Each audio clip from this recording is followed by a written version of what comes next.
لاهوتی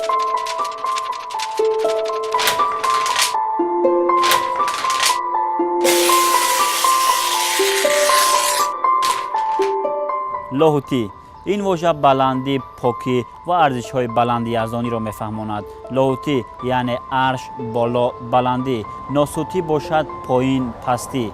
ما حالا به مکان زیستی لاهوتی می‌رویم. ابوالقاسم لاهوتی واقعاً هم مردی والا مقام بود.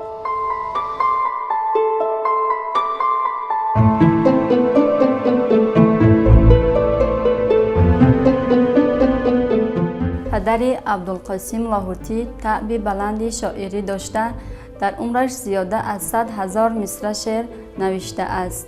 عائله او کلان بوده، کمبغالانه عمر به سر می بردند. در عائله 9 نفر زندگی می کردند، 5 نفر آنها زنده ماندند، گاه هم عذاب گرسنگی می کشیدند. لاهوتی خردسال خود را به آغوش مهنت انداخته، گاه به کارهای پدر یاری رسانده. بعداً پدر او را به دکان آهنگری به شاگردی داده است.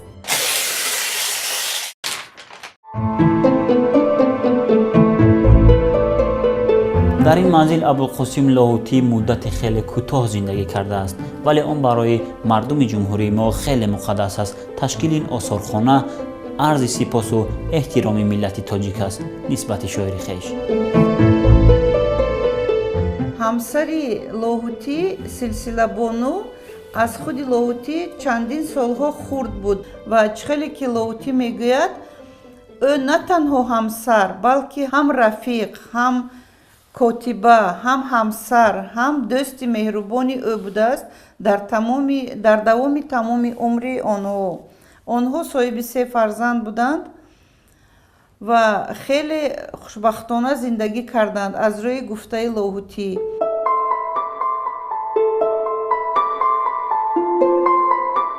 ابوالقاسم لاهوتی با همراهی همسرش اولین شخصانی هستند که شاهنامه بیزوال فردوسی را از زبان فارسی به روسی ترجمه کردند.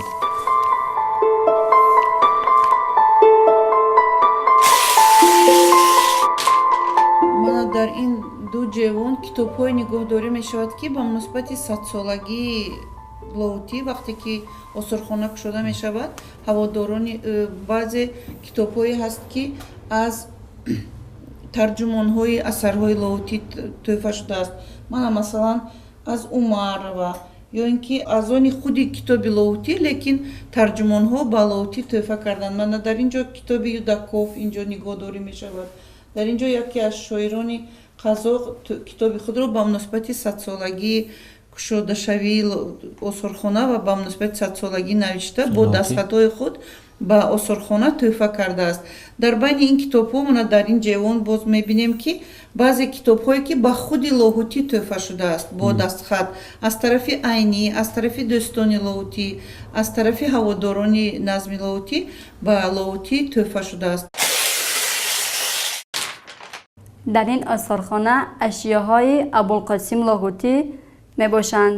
از آن جمله این پیراهن از ابوالقاسم لاهوتی می باشد که در این آثارخانه به نمایش مانده شده است. самарқанд 4 августи соли 1940. рафиқи муҳтарам лоҳутӣ, дерест ки аз шумо мактубе нагирифтаам, худам ҳам айбдорам, хате ҳам нанавиштаам. ба наздикии Абдушукур омада хабари саломатиятонро расонид, ба хонаи боб гузаштанатонро ҳам гуфт.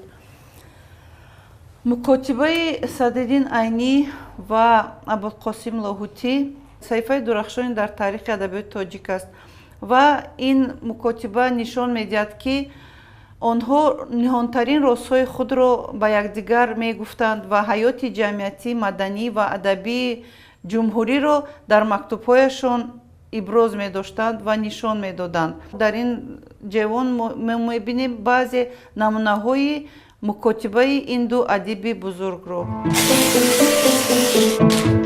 این میزیست که در اتاق کاری لاهوتی خدمت میکرد. سالهای زیاد ابوالقاسم لاهوتی کاتب اتفاق نویسندگان سابق اتحاد شوروی بود. بعد گشوده شوی آثارخانه همسر لاهوتی این میز و کرسی را به آثارخانه تقدیم کرد.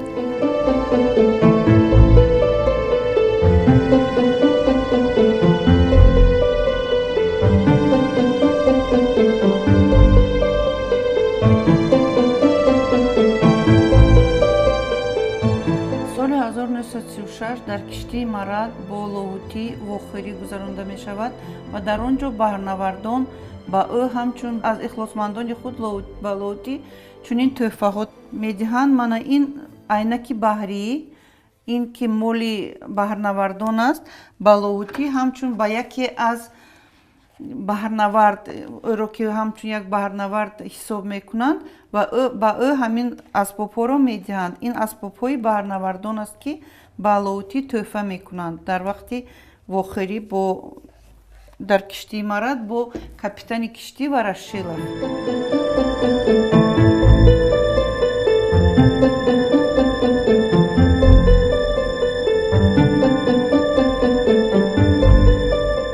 бо номаш кӯча ҳаст, бо номаш китобхона аст, бо номаш театр аст, бо номаш садҳо ёддошту шеъру қисса иншо шудааст. номаш азиз аст, меросаш гиромист ва қадамҷӯяш нишоне аз ӯст.